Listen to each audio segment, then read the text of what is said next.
लोहा दे जो 1 केजी प्याज ले जो ले जो प्याज लोहा दे जो गेला जो हाँ ले जो प्याज लोहा दे जो गेला जो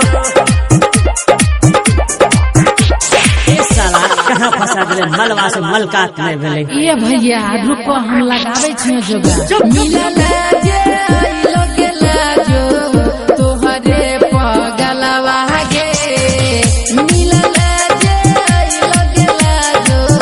तोहरे पगलवा गे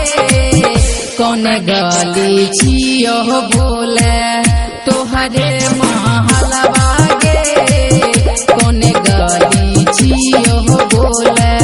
बाबू आप लगे छो भगवाने बेरा पार लगे तोरे शहर से एलो हम काम धाम छोरी जानो से हमारा मिला दा भगवान पूरा याद होई जते हमारा सपना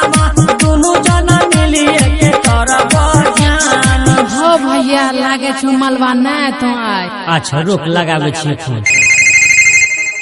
अरे फोनो ने उठावे छोरी हाँ चलब घर नहीं अइता हो झूठो के तोहरा सतइता हो चलब घर नहीं अइता हो झूठो के तोहरा सतइता हो चल दूसरा गली में जाके खोज सब साला ले जो प्याज लोहा दे जो गेला जो